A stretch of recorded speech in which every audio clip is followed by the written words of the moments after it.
I gotta ask you about one JJ McCarthy because I'm bullish. Yeah. I'm very, very bullish about what the Vikings can be as the second team in the NFC North, man. And JJ, he was looking official out there. Braylon. If you could just your quick take on one JJ McCarthy. Yeah, JJ was official yesterday. You know, Matt Shepard and I picked them to win this game as well as you, Kool-Aid, and Anson talked about it today.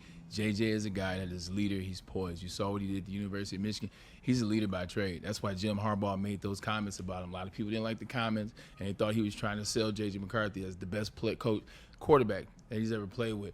Simply put, he's a leader. He's patient, he's calm, he's chill, and he's not about anything other than winning. Yesterday after the game, they asked him, you know, what's next for you? And you win at home in Chicago and all these things. He said, look, man, we won. Now it's on to the next week and the next team. That's the type of guy he is. That's what the players grew to love in Ann Arbor, and that's what the players are going to grow to love in Minnesota. He is a guy that can throw a pick six, and then in the next quarter, he can figure it out and then lead you back to it. Not one touchdown, not two touchdowns, but a 3-touchdown fourth quarter in which you take over in Chicago and you beat Ben Johnson and the Chicago Bears and Caleb Williams, who was in your draft class and went number 1 overall. And he does it with a smile on his face. So week 1 in the books for JJ, he's 1-0. He still's got that smile. Love seeing him have success. It looks very similar to what it did in Ann Arbor. He is a leader. He goes out there and does his job, and you won't hear anything about this game. It'll be on to the next, like Hov said. So shout out to JJ McCarthy. Keep this thing rocking and rolling. Michigan, finally, we have something to talk about this season. Zero smile after his go-ahead touchdown. Did you see the look he gave his whole sideline? Like, let me see that look baby. again, Brian. That's when you locked in. Mm-hmm. Let's see that look. That's yeah. Right. It was scowl. I'm not gonna lie, I got goosebumps. I did too. I got goosebumps watching because I've seen that look before. I've made that look before. I know what that look means. That is a guy that was in the zone. Oh, yeah. Like, very rarely do you get a chance to go to the abyss. Like, that's that abyss. You can say what you want to about the stats. I'm talking about that moment. In that fourth quarter, he knew it was going to happen. He dialed into it. It's almost like Tom Brady on the bench, 28-3. With a player that's still just figuring it out. And you know what? Another player that we're hoping figures it out. Jordan from MI, he says, mailbag, is it time to start worrying about Terrion Arnold yet? Do we still think he can be elite? And I know we just got like a little bit of overtime left in this thing, but TA is what's on some people's minds. And it should be. Look, I won't start with TA. He didn't necessarily play the best. Start with the defensive line up front. You got to get pass rush. If you get pass rush, it makes the job a little bit easier for DJ Reed as well as Terrion Arnold. But I'm not letting him off the hook. He didn't necessarily look good, and this was early in the play. He was getting beat off the line of scrimmage, so is DJ Reed. So they both have to be better, but I'll chill because in order for defense to do the job, you have to have a pass rush. I don't care if you're Patrick Surtain, Sauce Gardner, Dion. If you don't have a pass rush that features two quarterbacks, one in which you call JJ the guy, the truth, that could be something special, and another guy, Caleb Williams, that you call the catfish. Before we get into that, what did you see just from the teams? Quick overview of last night's game in which the Minnesota Vikings, with a fourth-quarter comeback by J.J. McCarthy, beat Ben Johnson and the Chicago Bears. Are you saying I can't start off with catfish versus the white Jaden Daniels talk? I have to talk about team stuff? White Jaden Daniels. He's the white Jaden Daniels. I told you all this. All right. I'm not allowed to talk quarterbacks yet. Go ahead. I'll play your game. No, go into it. Talk about him. Listen, I've been telling you guys all since January of last year that Jaden Daniels was the best quarterback in last year's unbelievable. I mean, really the best quarterback class since, what was it, 01? I think it was when all those guys came in. 04? Oh, to me, this is the best quarterback class of this century. And J.J. McCarthy was number 2 out of those 6. Not the one with Lamar and Pat Mahomes and Herbert? That's close. Okay. I'm going to tell you, in 10 years, we're going to be talking about this class.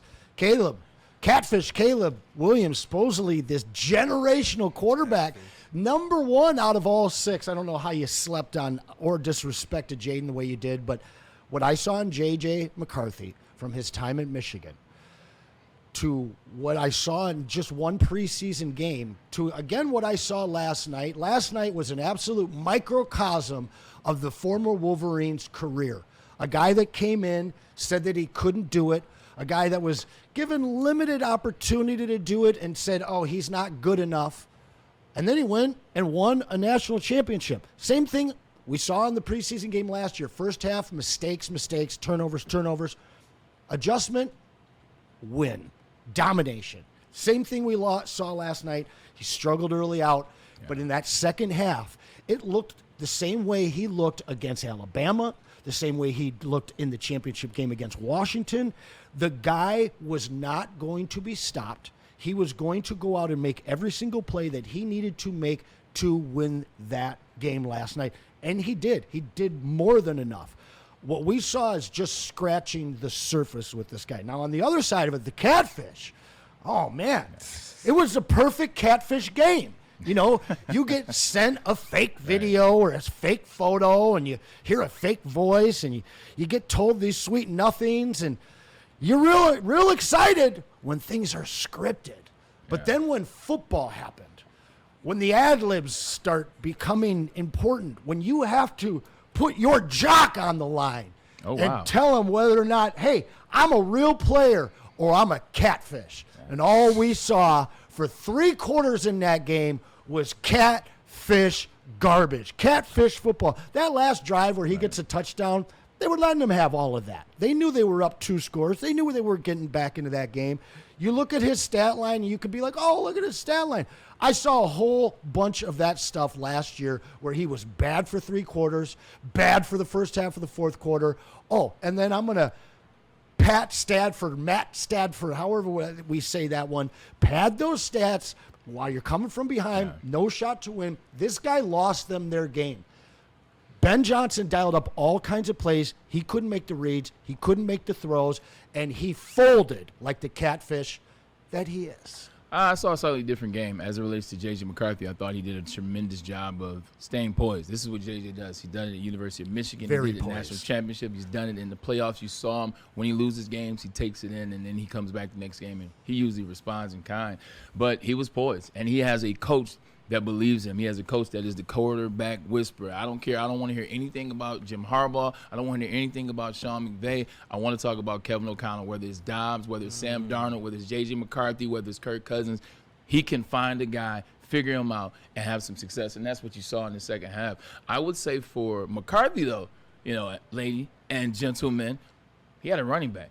And that's what happened in the second half. That's what happened in the second half for the Minnesota Vikings is they got the run going through Jordan Mason. And once they did that, they were able to pass the ball. They were able to have some touchdowns, and they were able to open up the offense a little bit more. And also Kevin O'Connell started playing to JJ's strength, which Michigan forgot about, which is the fact that he can run the ball outside the pocket. So once he did that, you know, he was catching them from different angles. He was able to run. They were able to run the ball, and he was able to get the passes out on the outside to Justin Jefferson. As it relates to Caleb Williams, appreciate you. As it relates to Caleb Williams, yes, there were a lot of plays that Caleb will want to have back. There were some things in which he did that allude to what you're talking about, him not being the one, but he also has a team with 3 new offensive linemen. And those guys last night, 12 penalties for 127 yards. That's what that Bears team, because 4 of them were on defense, but a lot of them were on offense. You can't have that. Joe Tooney, you can't. The guys that you brought in, the Jonah Jacksons, the All-Pros, the Pro Bowlers, those guys can't have 8 penalties on that offensive line. And also,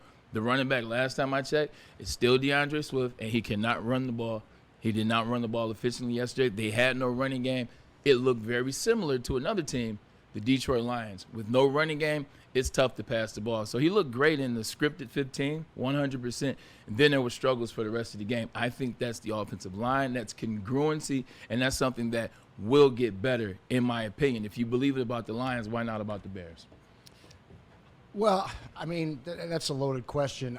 I look at what the Bears did yesterday. They looked very similar to the team last year. They were physical on defense, though. Their defense was strong. I know that. Can we talk about that? Both defenses were physical as hell last night. Brian Flores, he got that Minnesota Vikings defense going. That is a defense that we should be paying attention to. And also, there were some players that didn't even play for the Vikings as well as the Bears. Well, you wouldn't let me go into the quarterbacks at first. I was going to do the football side of it, but I'll come back to that. I thought both defenses looked very, very good, very, very physical.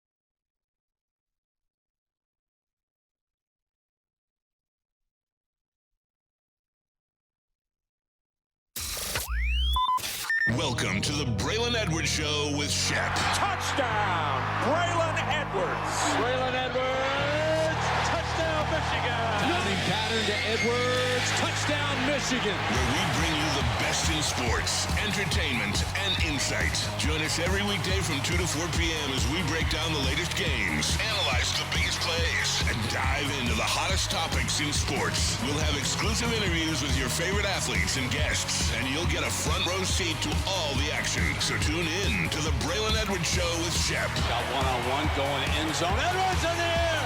Oh, what a catch by Braylon Edwards. His second touchdown of the game. On the Woodward Sports Network, where sports comes to life.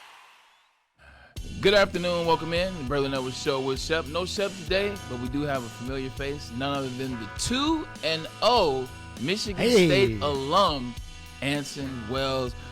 Anson, how you feeling, brother? I put $2,000. Not too much Michigan State off the top. I put $2,000 on State being undefeated longer than Michigan. That's cap. I didn't bet anything on it, but it feels good. It feels good. You know what also feels good? To have some new talent in the booth. I want to introduce everybody to Haley. Haley, what's going on in the audio booth? Welcome to the show. Braylon, I was excited to have you. What's going on? Oh my God, I'm so good. I'm so happy to be here. First show working with you, so it's such a pleasure. And hey, I'm